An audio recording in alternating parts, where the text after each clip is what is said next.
Un saludo fraternal a todos nuestros amados hermanos que se toman una vez más el tiempo para poder ver nuestro estudio de hoy.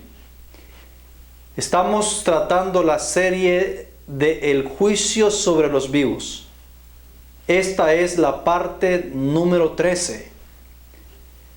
Gracias, mis queridos, por permitirnos llegar hasta el corazón de sus hogares a través de este medio. Hoy vamos a continuar el estudio que estamos haciendo acerca de Ezequiel capítulo 9. Vamos a ver, hermanos queridos, o vamos a seguir viendo cómo es que Dios reveló esta sorprendente revelación al profeta Ezequiel. Vamos a continuar analizando qué es o en qué es a lo que a mí como creyente de la fe adventista me afecta lo que se le reveló a Ezequiel hace muchos milenios atrás. Muchos siglos de años atrás. La profeta de Dios hoy, según la cita que leímos en nuestro estudio anterior, nos dice de que esta profecía del capítulo 9 de Ezequiel tendrá un cumplimiento literal en el futuro del tiempo de ella. Y ahora, como ya un profeta nos está diciendo que esta profecía se cumplirá literalmente sobre su pueblo o sobre la ciudad que se describe en el capítulo 9, nuestro trabajo hoy es descubrir a la luz de la inspiración cuándo y sobre quiénes se ha de cumplir esta profecía. ¿Y qué papel es el que usted y yo vamos a jugar en este evento que viene? Antes de ir a la oración, quisiera nuevamente leer la última cita que leímos en nuestro estudio anterior. Se encuentra en Manuscritos Inéditos, tomo 1, página 241. Dice lo siguiente: estudiad el capítulo 9 de Ezequiel. Estas palabras se cumplirán literalmente. Sin embargo, el tiempo está pasando y el pueblo está dormido. Rehúsan humillar sus almas y ser convertidos.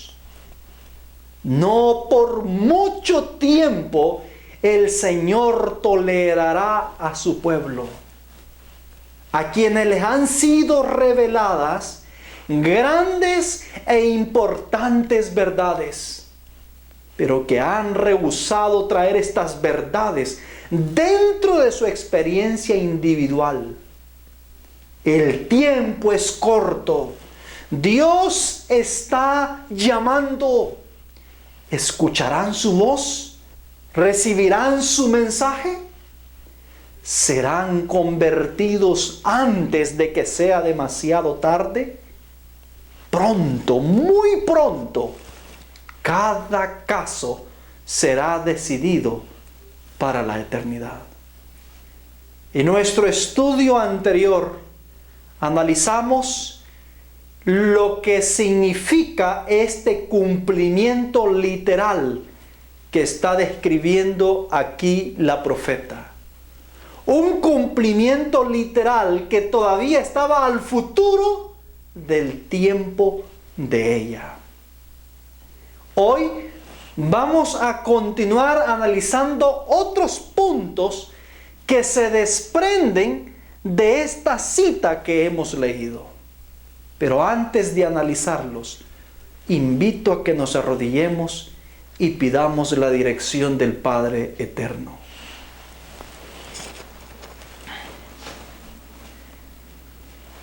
Padre amado que habitas en los cielos, sea, Señor, bendito su nombre por siempre. Venimos delante de usted para que sea usted el que sea exaltado en nuestros corazones. Que todos aquellos miren el sacrificio expiatorio que Cristo hizo en nuestro favor allá en la cruz del Calvario. Aparta, oh Dios, nuestra vista del hombre. Aparta nuestros pensamientos y nuestra confianza de aquel cuyo hálito de vida está en su nariz. Permítenos, oh Dios, que nuestra seguridad y nuestra confianza descanse solamente en usted. Le pedimos a esta hora que el Espíritu Santo nos acompañe en este estudio. Permítenos, oh Dios, tu presencia. Ábrenos el entendimiento para entender esta poderosa verdad que usted le ha placido a bien revelarnos a esta generación. Quédese, Dios del cielo, con nosotros. En el nombre santo de Jesús. Amén.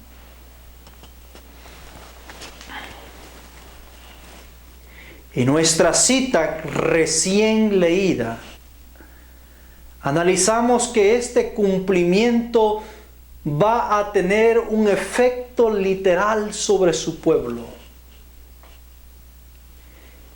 Pero la hermana White también advierte de algo.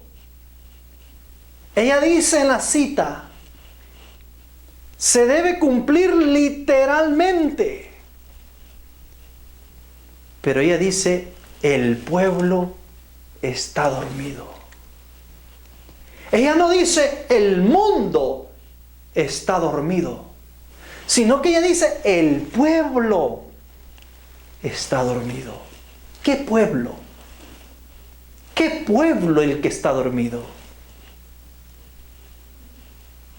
Mateos capítulo 25, versículo 1 al 10. Se registra una parábola llamada la parábola de las 10 vírgenes. La hermana White, en palabras de vida del gran maestro, explicándonos la escena de la parábola de las 10 vírgenes, dice que esta parábola de las 10 vírgenes representa la iglesia que estará esperando la venida de Jesús en el último tiempo. Pero mire qué curioso. Mateo nos registra que estas 10 vírgenes estaban durmiendo. Todas se durmieron. Pues bien, estas 10 vírgenes son a lo que la misma autora del libro de Palabras de Vida del Gran Maestro está diciendo que se aplican a nuestra iglesia hoy. Este pueblo dormido que se describe en Ezequiel capítulo 9, de la cual en la cita inspirada nos dice que está dormido, son la iglesia adventista del séptimo día. Dice que se encuentra durmiendo, está dormido. ¿Y sabe qué es lo peor de todo esto? Lo peor de todo esto es que el tiempo está pasando. Y la iglesia, en lugar de despertar y levantarse de esa condición, sigue durmiendo.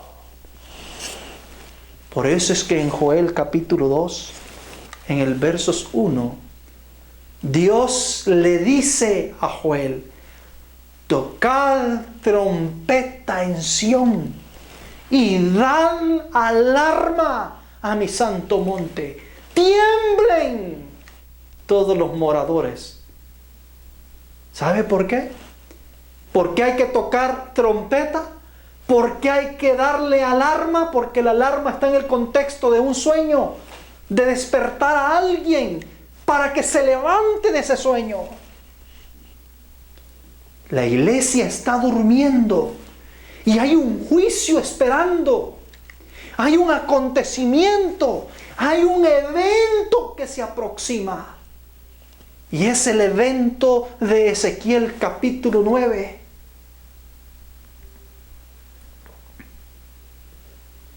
Dice en el punto siguiente que quiero resaltar de esta cita de Manuscritos Inéditos, volumen 1, página 241. Dice que Dios no va a seguir tolerando a su pueblo durante mucho tiempo.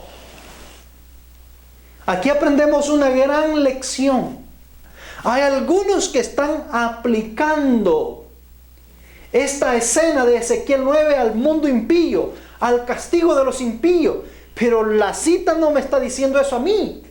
La hermana White no me está diciendo que se la debo de aplicar al pueblo impío. La cita me dice que Dios no va a seguir tolerando a su pueblo, y su pueblo, que yo sepa, es la iglesia adventista del séptimo día.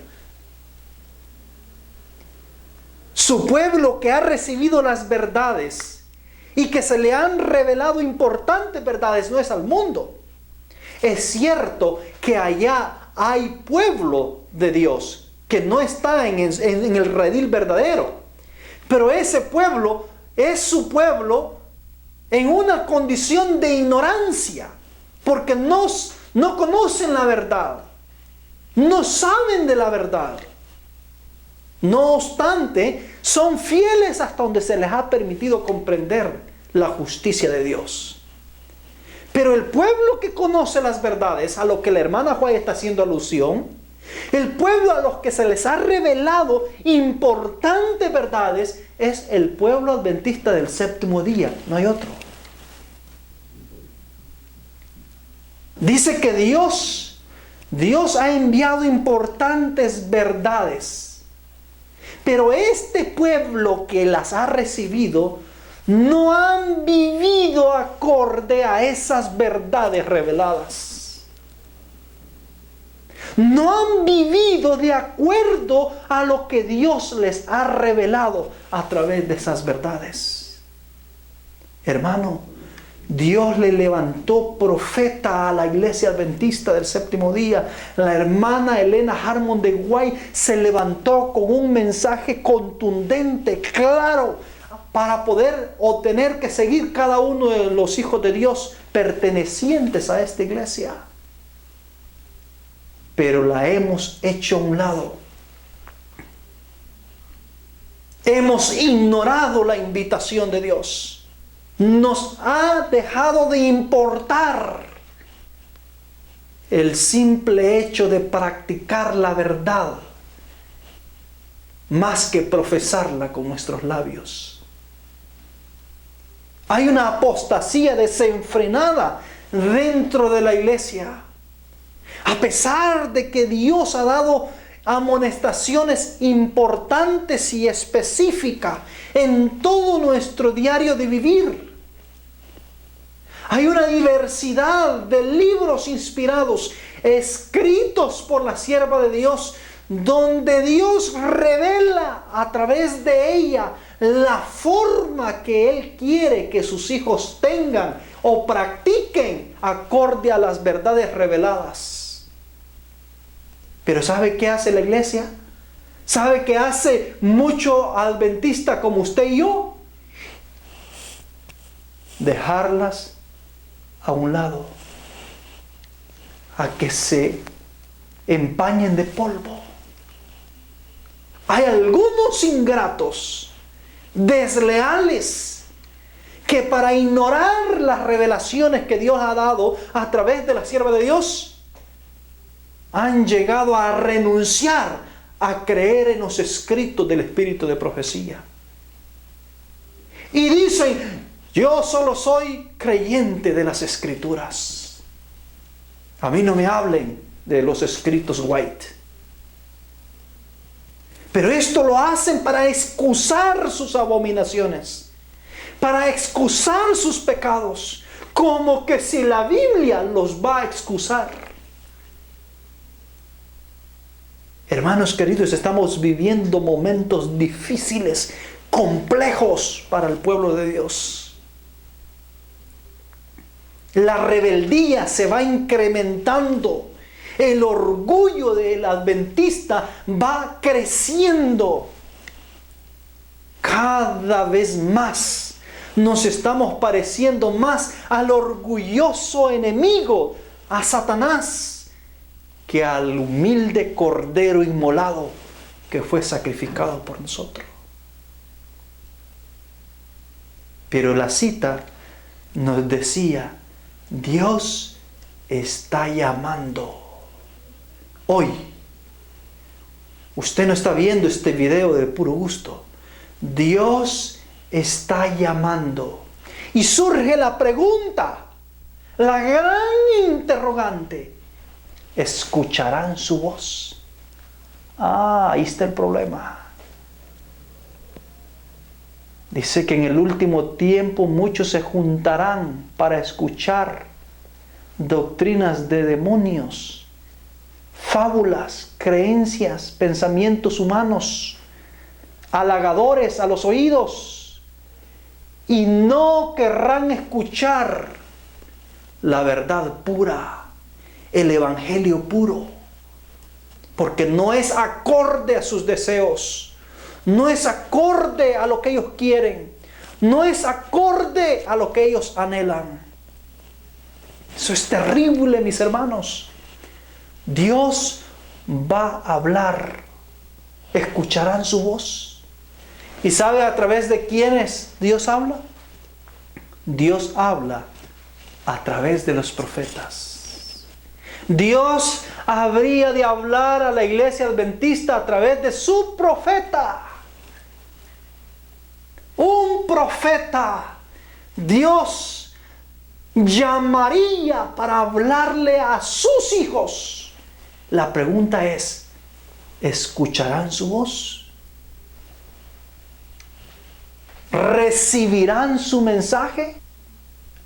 Mis queridos hermanos, quiere decir que Dios va a dejar oír su voz, va a hablar al pueblo, va a hablar a través de un mensaje que Él va a mandar.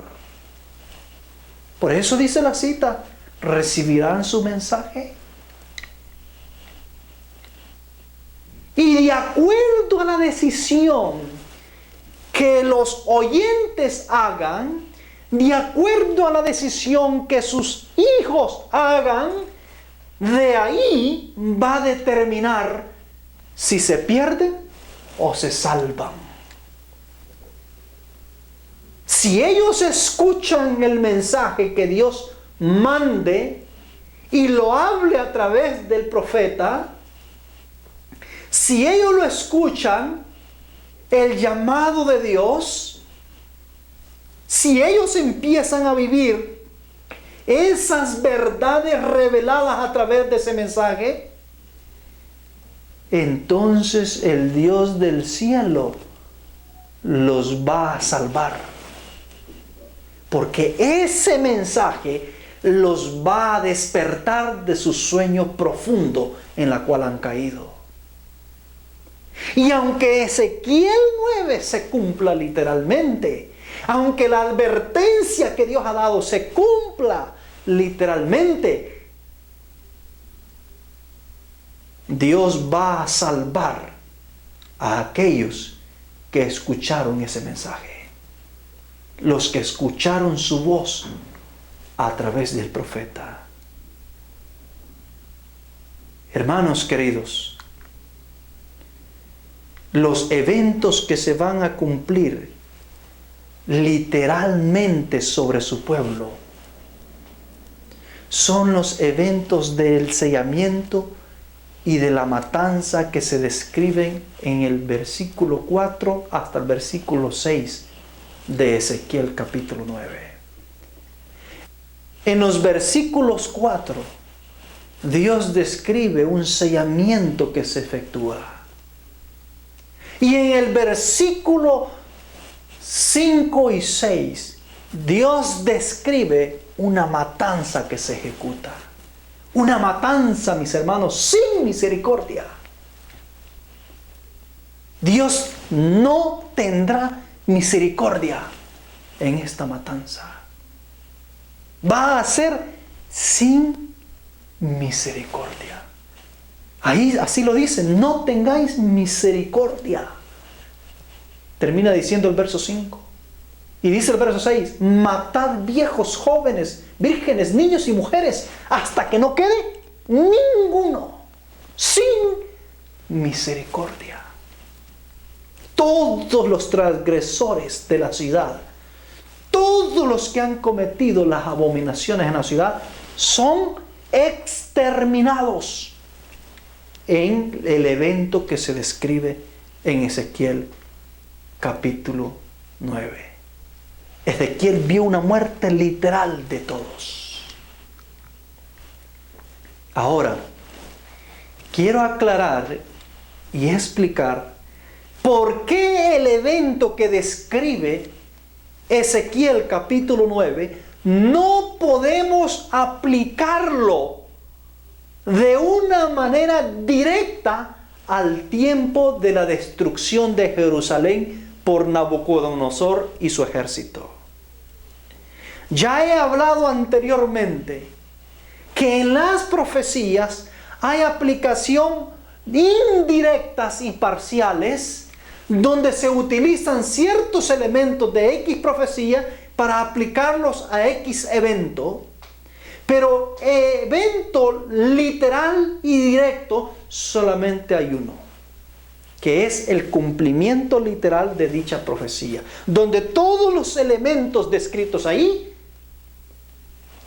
se emplean en el cumplimiento del evento mencionado.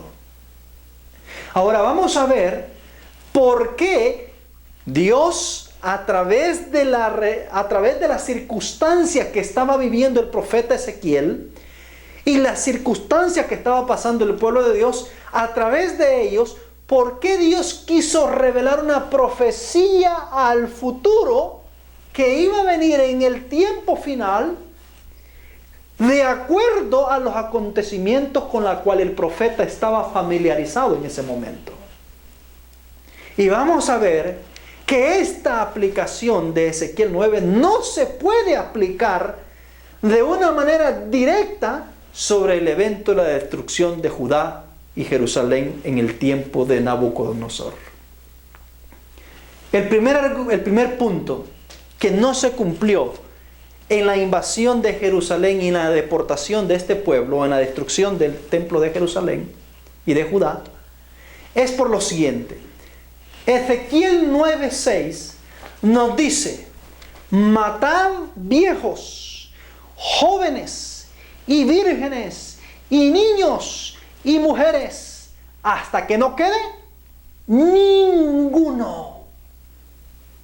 ¿A cuántos tenía que matar? ¿Tenían que matar estos 5 varones?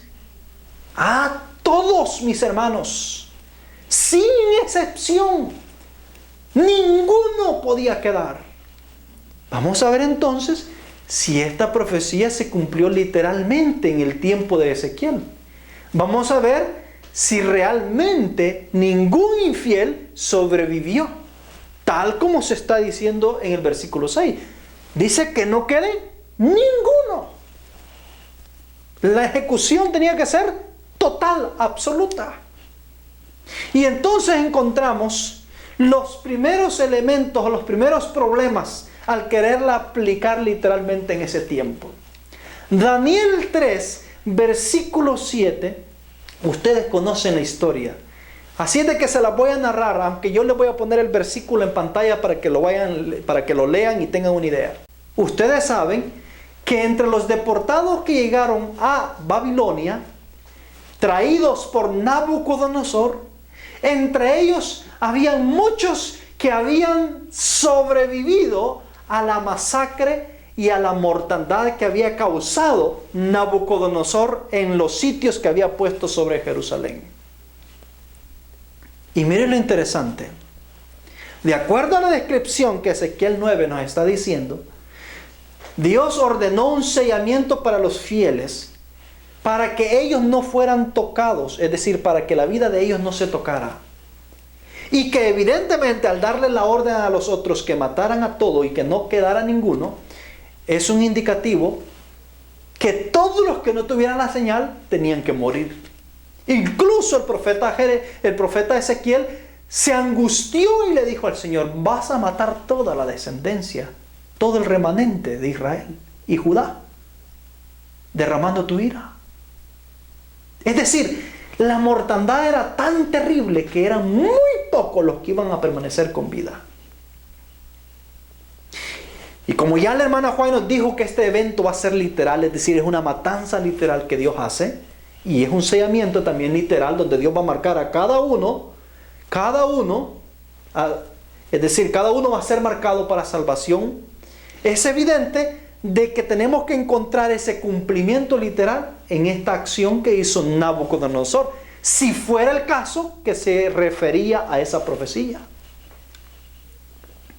Pero resulta que cuando Nabucodonosor hace una gran estatua en el campo de Dura, una estatua de oro, dice la inspiración, dice que ordenó a todos los pueblos, toda nación, todo ciudadano de su reino, que se postrara delante de esta imagen al momento de escuchar los instrumentos musicales. Hermanos, recordemos que el pueblo estaba entre Babilonia. Allí estaban los hijos de Dios. Y en esta escena aún el mismo Nabucodonosor, el rey, se iba a postrar delante del Dios que había levantado en esta imagen. Es decir, delante de este Dios, de esta estatua que se había formado, que él había formado. Evidentemente nadie estaba exento. Resulta que cuando él da la orden, todos se postran, excepto Sadrach, Mesach y Abednego. Hermanos queridos, la gran mayoría de los que estaban entre los cautivos de Babilonia eran infieles, eran idólatras.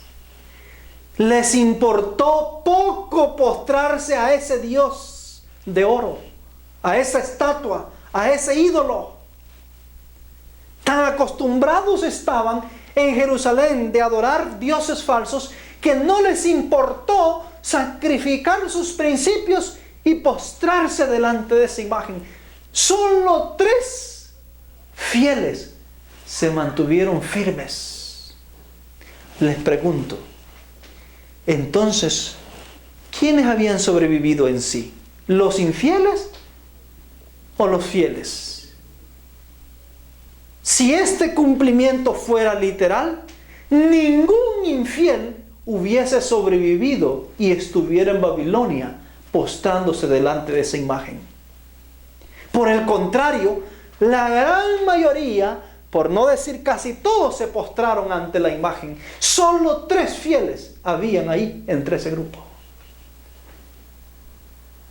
Pero ¿cómo es posible si Ezequiel me está diciendo que a los infieles tenían que ser exterminados, tenían que morir? Pero allí en Babilonia, entre los que habían sobrevivido a la matanza que Nabucodonosor había hecho en la incursión a Jerusalén, había un montón de infieles que se postraron a adorar la imagen de Nabucodonosor. Entonces, en la masacre de allá de Jerusalén, por parte de Nabucodonosor y su ejército, ¿sobrevivieron solamente fieles o sobrevivieron infieles también? Hasta aquí, en lo que les he presentado, estamos observando de que sobrevivieron fieles y sobrevivieron también infieles, idólatras. ¿Dónde se cumple allí entonces? Matad, que no quede ninguno. No tengáis misericordia sobre niños, mujeres, hombres y adultos y todo, hasta que no quede ninguno. ¿Dónde se cumple? Cuando estamos viendo que los que se libran de la matanza de Nabucodonosor fue una multitud mixta, fieles e infieles, y más infieles que fieles. tenemos otra escena. Vamos a ver ya cuando ya Jerusalén va a ser desalojada. Es decir, cuando Jerusalén va a quedar como desierto. Se quema todo el templo, etc. Entonces vamos a ver qué pasó con el remanente que quedó. A los que Nabucodonosor no se quiso llevar cautivo. A los que dejó allí en la ciudad. O sea, porque lo que queremos saber, lo que queremos ver es si esta profecía la podemos aplicar en el tiempo de Nabucodonosor, en el tiempo de la invasión a Judá, para ver si se cumple ahí literalmente. Entonces, vamos a ir a ver al libro de Jeremías, capítulo 42, del versículo 1 al 4. Vamos a ver qué pasó con los sobrevivientes, con el remanente final que queda después de que se ha destruido todo Jerusalén. Vamos a ver si todos eran fieles. Vamos a ver si todos los que habían quedado eran leales a Dios. Vamos a verlo. Dice Jeremías 42, 1 al 4. Y vinieron todos los capitanes de la gente de guerra, y Johanán, hijo de Carea, y de Jezanías, hijo de Osaías, y todo el pueblo desde el menor hasta el mayor. Y dijeron al profeta Jeremías: sea acepta nuestra súplica delante de ti, y ora por nosotros al Señor tu Dios, por todo este remanente, pues de muchos hemos quedado unos pocos, como nos ven tus ojos, para que el Señor tu Dios nos enseñe camino por donde vayamos y lo que hemos de hacer. En resumen, el remanente que ha quedado, que por cierto la Escritura dice que eran muy pocos, vinieron a consultarle a Jeremías. Le vinieron a pedir a Jeremías: ve y habla con el Señor. Dile al Señor que nos muestre el camino. ¿Qué vamos a hacer aquí? Hasta aquí, hermanos, todo bien. Es decir, estaban haciendo lo correcto. Le estaban preguntando al profeta que le investigara o que le preguntara al Señor cuál era la voluntad de allí en adelante. Y entonces el profeta viene y va y le pregunta al Señor, le habla al Señor y le pide dirección en relación a la súplica que le han hecho el remanente que ha quedado en Jerusalén. Y miren lo que ocurre. Ahora Jeremías 42, 7 al 10. Primero hemos leído Jeremías 42, 1 al 4. Hoy es Jeremías 42, 7 al 10. Dice: y aconteció que al cabo de 10 días vino palabra del Eterno a Jeremías. Y llamó a Johanán, hijo de Carea, y a todos los capitanes de la gente de guerra que con él estaban, y a todo el pueblo desde el menor hasta el mayor. Y les dijo: así dice el Señor Dios de Israel, el cual me enviasteis para presentar vuestras súplicas delante de él. Si os quedareis quietos en esta tierra, os edificaré y no os destruiré. Os plantaré y no os arrancaré, porque arrepentido estoy del mal que os he hecho. Bueno, en resumen, Dios viene, le responde al remanente que ha quedado después de toda la destrucción total, le responde al remanente y le dice a Jeremías que les diga que se queden ahí quietecitos, que no se muevan para ningún lugar, que él ya se ha arrepentido del mal que les ha causado, del estrago que ocurrió.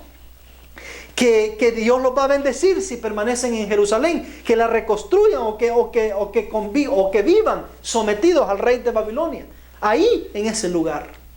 Esa es la instrucción que Dios le da a Jeremías para que se lo deje saber al pueblo de Jerusalén. ¿Cuál fue la respuesta del pueblo, de este remanente que ha quedado ahí? Capítulo 43, versículo 1 al 7. Mire lo que dice. Y aconteció que como Jeremías acabó de hablar a todo el pueblo todas las palabras del Eterno, esto es, todas las palabras por las cuales el Señor su Dios le había enviado a ellos, dijo Azarías, hijo de Osaías, y Johanán, hijo de Carea, y todos los varones soberbios, dijeron a Jeremías: mentira dices. No te ha enviado el Señor nuestro Dios para decir: no entréis en Egipto a peregrinar allí, sino que Baruch, hijo de Nerías, te incita contra nosotros para entregarnos en manos de los caldeos, para matarnos y para hacernos transportar a Babilonia. No obedeció pues Johanán, hijo de Carea, y todos los capitanes de la gente de guerra, y todo el pueblo, a la voz del Señor, para quedarse en tierra de Judá, sino que tomó Johanán, hijo de Carea, y todos los capitanes de la gente de guerra, a todo el remanente de Judá, que había vuelto de todas las naciones a donde habían sido echados, para habitar en la tierra de Judá, a hombres y mujeres y niños, y a las hijas del rey, y a toda alma que Nabuzaradán, capitán de la guardia, había dejado con Gedalías, hijo de Ahicam, hijo de Safán, y el profeta Jeremías, y a Baruch, hijo de Nerías. Y entraron en tierra de Egipto porque no obedecieron a la voz del Eterno. Llegaron hasta Tafnes. Hermanos, les pregunto, los que sobrevivieron, el remanente de la destrucción que se dio en ese tiempo de Nabucodonosor, ¿eran fieles o eran infieles? ¿Eran rebeldes o eran obedientes? Yo creo que todos vamos a estar de acuerdo, que todo casi el remanente que sobrevivió de Judá y que quedaron ahí en las tierras de Judá, en Jerusalén ya destruida, eran rebeldes, desobedientes, idólatras.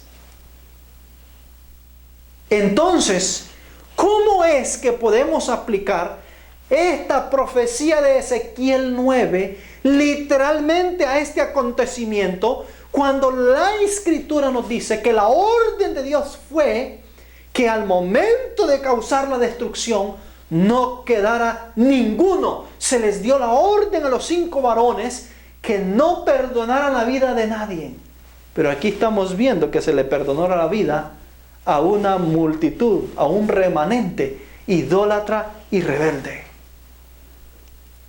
Hermanos amados, por eso es que no podemos aplicar literalmente la profecía de Ezequiel 9 al acontecimiento de la destrucción de Jerusalén.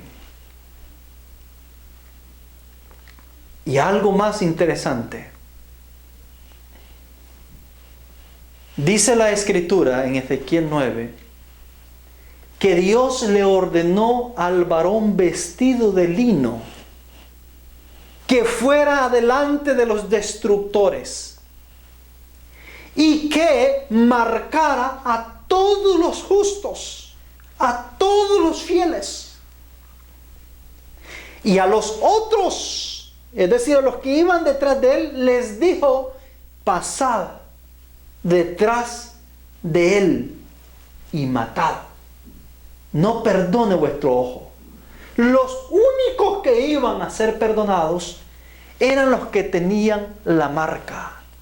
El problema es que la marca era Dios quien la ha de poner. El problema es que la marca es Dios quien la pone a través de un ángel. No es el ser humano. Y evidentemente, como vamos a ver más adelante, los que van detrás de este que va marcando deben tener la capacidad de discernir y de ver quién tiene la marca y quién no la tiene, para que así ellos puedan eliminar solamente al que no tiene la marca. Ahora la pregunta es: Nabucodonosor y su ejército ¿tenían la capacidad para poder discernir entre quién tenía la marca y quién no tenía la marca? Porque los intérpretes que dicen que este evento se refiere a la caída de Jerusalén por Nabucodonosor y su ejército, ellos dicen que los 5 varones que llevan las armas destructoras representan el ejército de Nabucodonosor, comandados por Nabucodonosor. Entonces quiere decir de que Nabucodonosor tenía que saber quién era el que estaba sellado y quién era el que no estaba sellado. para poder aplicarla en ese momento. Pregunto, ¿sabía Nabucodonosor quién era el que estaba sellado y quién no? No. ¿Por qué no lo sabía? Porque solamente los ángeles pueden distinguir quién es un sellado y quién no es un sellado. Dice la inspiración. Testimonios para los ministros, página 47. La obra de separación es dada a los ángeles de Dios. No se la encomienda a las manos de algún hombre. ¿Qué dice la cita? La obra de separar solamente es una obra exclusiva de los ángeles. Los hombres no tienen parte ni arte, o ni arte ni parte en ese asunto.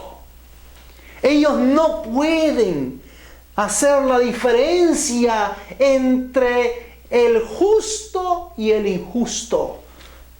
Son solamente los ángeles de Dios los que hacen esta obra.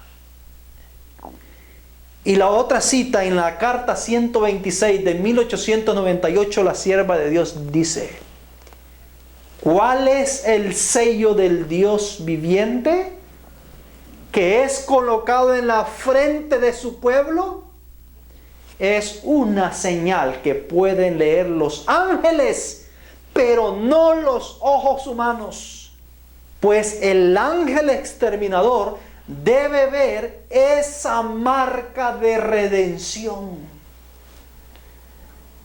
Ah, mis hermanos, dice que solamente los ángeles son los que tienen la capacidad de ver la marca, el sello que Dios pone.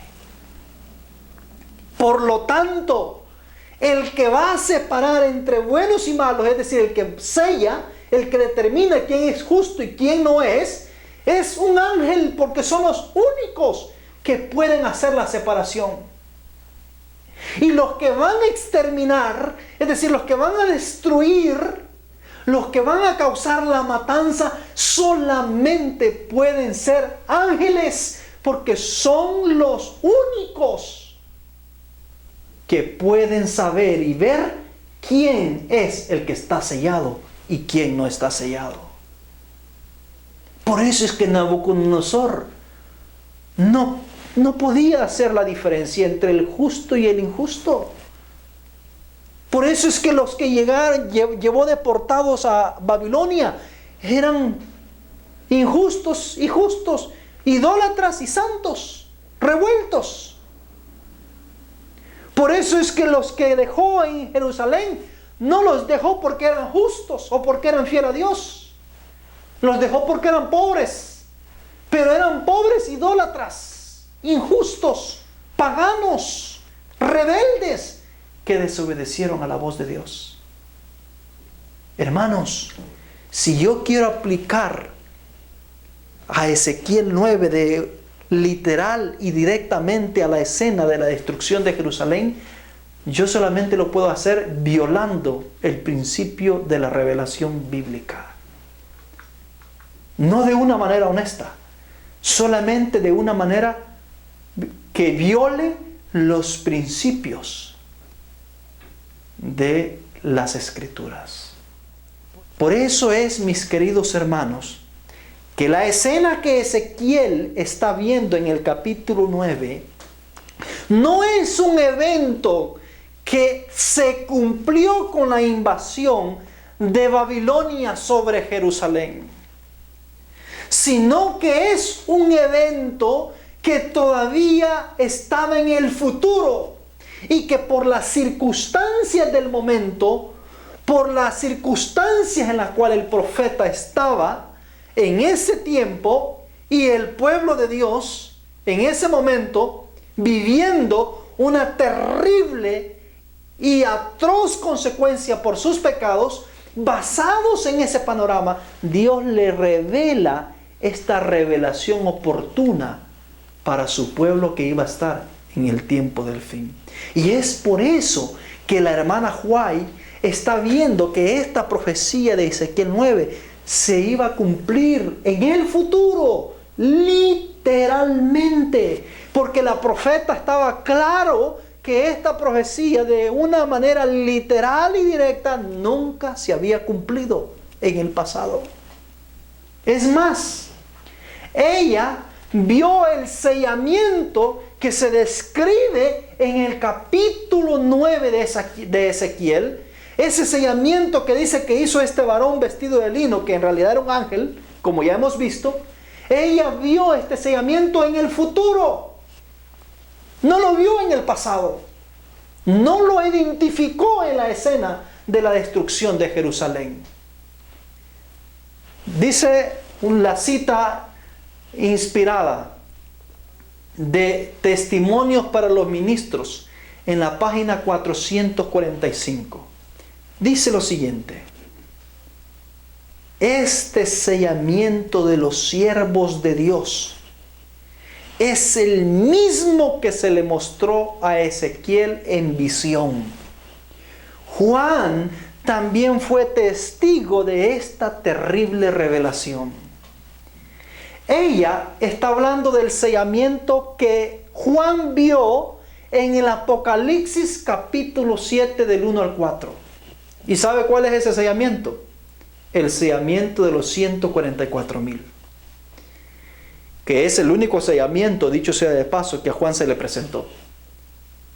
El sellamiento que Juan está viendo de los siervos de Dios en Apocalipsis 7, con el sellamiento que se le presentó a Ezequiel, y puesto que el único capítulo que habla de un sellamiento es el capítulo 9 en Ezequiel, es evidente que a ese sellamiento se está refiriendo. Dice que ambos sellamientos son uno solo, es el mismo. El problema es que el sellamiento de Ezequiel capítulo 9 es el mismo sellamiento que se le hace a los 144,000. Eso quiere decir que los que están gimiendo y clamando por las abominaciones del pueblo de Dios son los 144,000, los que Juan vio. La diferencia es que Ezequiel no vio el número.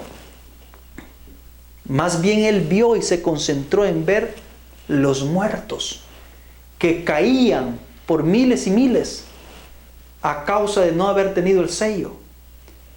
Y Juan no habla de los muertos que vio Ezequiel, porque ya Ezequiel lo había hablado.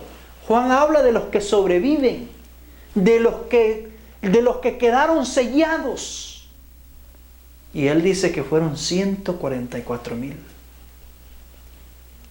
Y como el sellamiento de los 144,000 todavía está en el futuro, es el sellamiento que Dios va a hacer sobre la iglesia militante, para que de ahí salga la iglesia triunfante y que todavía no ha llegado.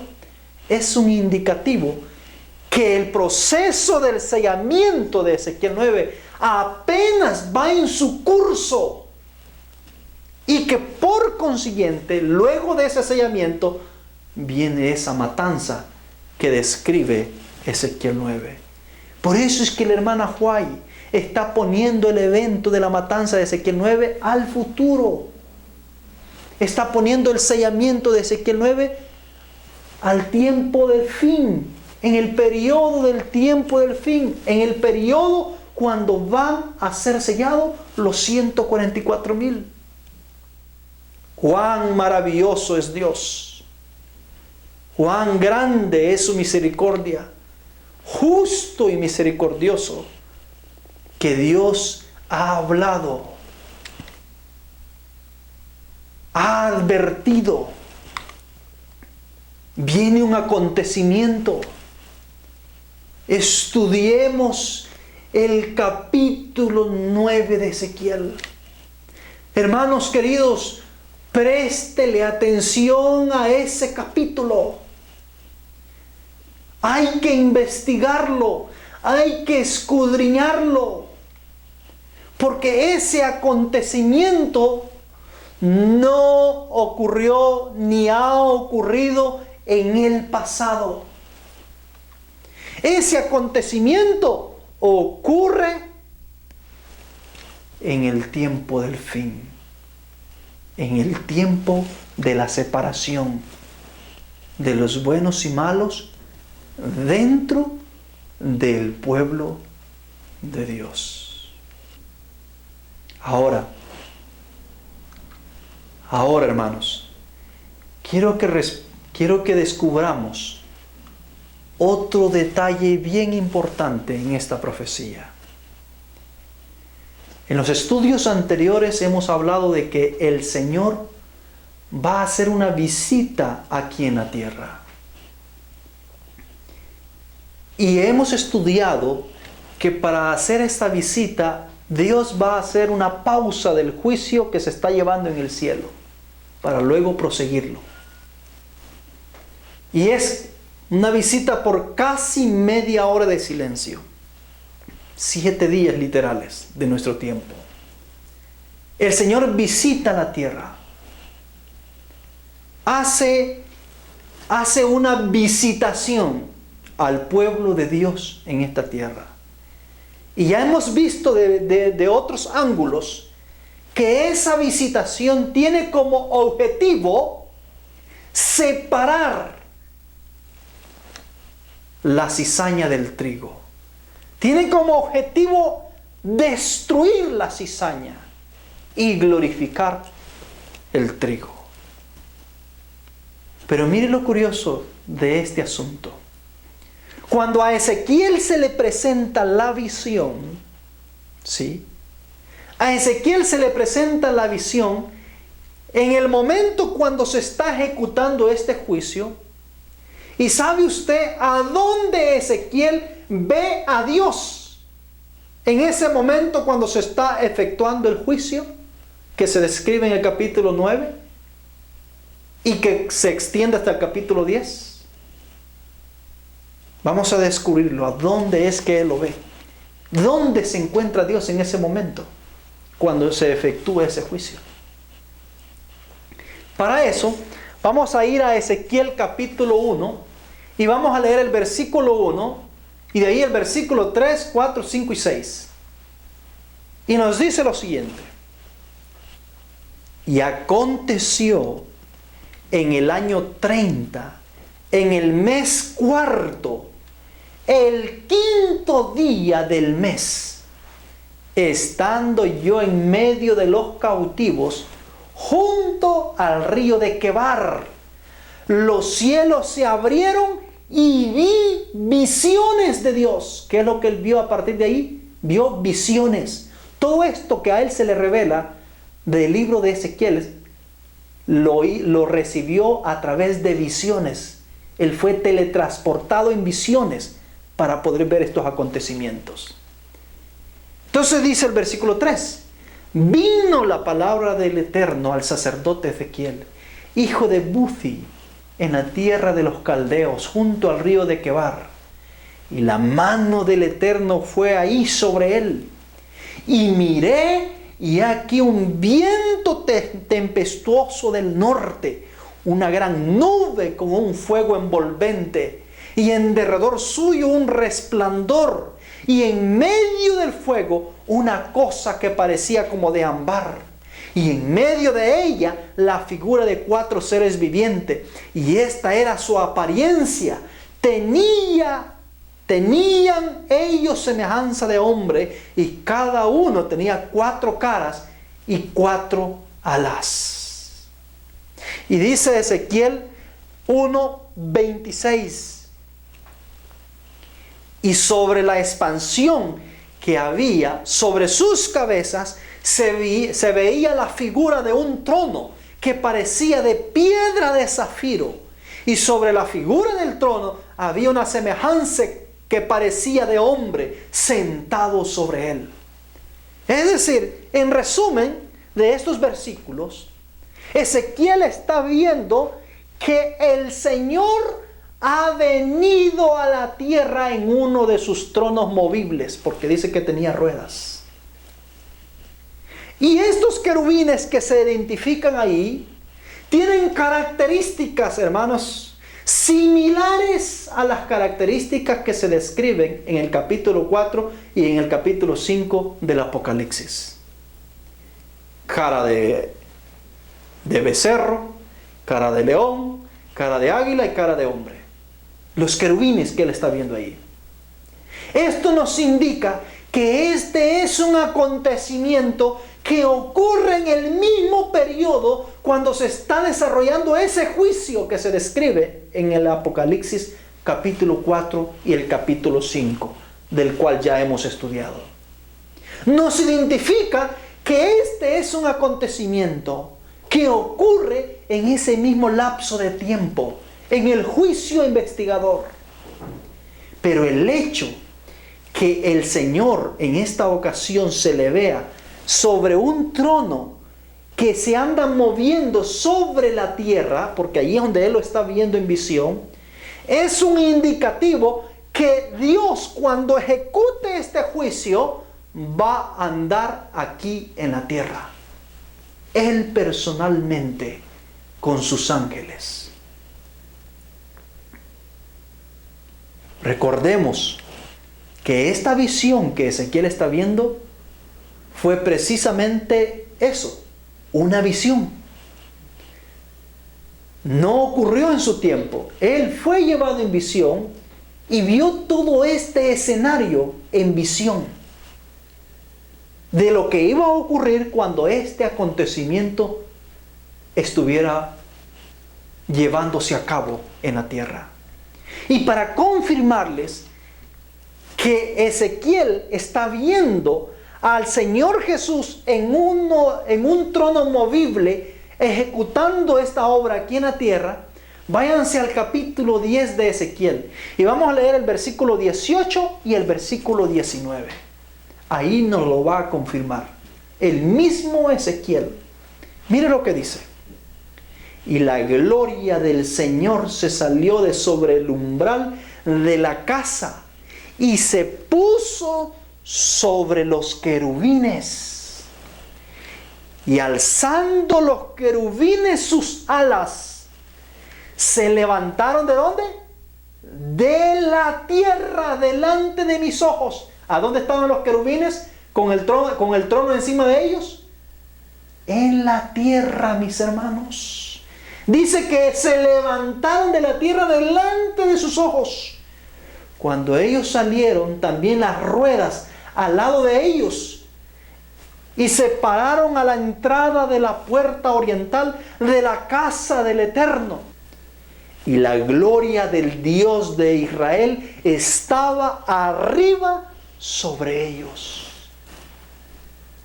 Hermanos, este es el juicio que se había suspendido en el cielo y que luego baja a la tierra por casi media hora, que hay silencio en el cielo porque los elementos del juicio están aquí en la tierra. Jesús ha bajado, Dios ha bajado para poder efectuar un juicio sobre la Jerusalén que está aquí en la tierra en el momento cuando este evento ocurre. Es decir, esa gloria que se quitó de la casa de Dios de Jerusalén es un indicativo que este juicio debe ser efectuado dentro del pueblo de Dios en la visitación que Dios haga sobre la iglesia que Él tiene en esta generación. El profeta Ezequiel lo está viendo, lo ve en la tierra, junto con sus querubines. Están ahí. No es un invento del predicador, no es un invento de este servidor. Está ahí, mis queridos hermanos. Ahora la pregunta con la cual quiero cerrar: ¿oirán su voz? ¿Recibirán su mensaje? ¿Creerán a lo que los profetas nos han dicho durante mucho tiempo? ¿Le creeremos a la profeta actual? de la advertencia solemne que nos está haciendo? Hermanos, no de puro gusto la hermana Juárez nos está mandando a estudiar el capítulo 9 de Ezequiel. No de puro gusto la hermana Juárez nos está instando a investigar el capítulo 9 de Ezequiel. Es que el capítulo 9 de Ezequiel revela el escalofriante juicio que Dios va a ejecutar sobre los vivos de la iglesia que Dios tiene en esta generación. Ezequiel 9 nos revela la naturaleza de ese juicio que Dios va a efectuar durante 7 días literales para purificar a sus hijos que tienen esta tierra. Es que si usted hasta este momento había creído de que así con todas estas tendencias pervertidas que tenemos, si hasta aquí con todas estas inclinaciones abominables que vivimos, de esa manera Dios nos va a meter al reino de los cielos, hermano, se equivocó. Porque Dios solamente va a llevar a su reino a seres puros, santos, gloriosos, limpios, sin mancha y sin arruga. Dios no pretende llevar una iglesia en estas condiciones. No. Pero sí pretende purificarlos. Cuando terminemos la sección, este estudio de Ezequiel 9, vamos a ver cómo Dios va a purificar a los que estaban gimiendo y clamando. Y vamos a ver también la triste consecuencia o el triste destino de aquellos que no reciban el sello de Dios. Y les adelanto, el sello de Ezequiel 9 que se describe acá no es el sábado, para los que están pensando que con guardar el sábado ya estoy sellado. Este sello es diferente al sello del sábado de Ezequiel 20. Este es otro sello que lo vamos a ver a medida vamos desarrollando el estudio. Hermanos queridos, no se pierda nuestro próximo estudio. Esto es un asunto de vida o muerte para usted. De aquí van a depender muchas decisiones. Usted deberá tomar una decisión, ya sea en favor o en contra de Dios. Mi deber aquí no es convencerlo a usted. Mi deber aquí es exponerle lo que Dios me ha permitido conocer y saber.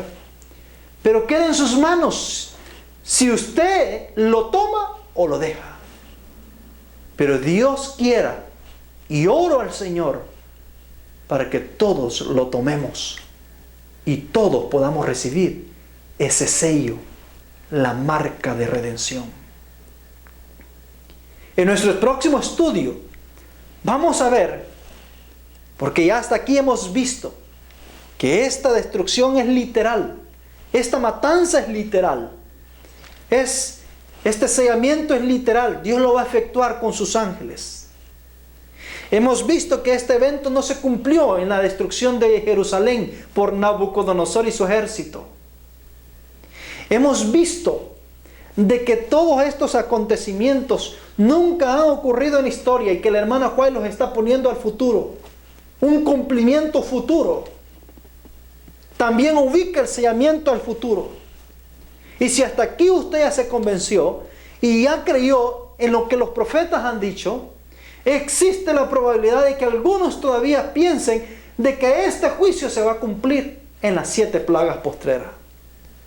En nuestro próximo estudio vamos a probar a la luz de la Escritura y de la inspiración que el juicio de Ezequiel 9 no se cumple con las 7 postreras plagas, sino antes de ese tiempo. Es más, antes que el tiempo de gracia se cierre para el mundo. Si usted quiere saber más de este juicio y quiere conocer a profundidad esta impresionante revelación, no falte en nuestro próximo estudio. Que el Señor me lo bendiga, mi querido. Vamos a orar.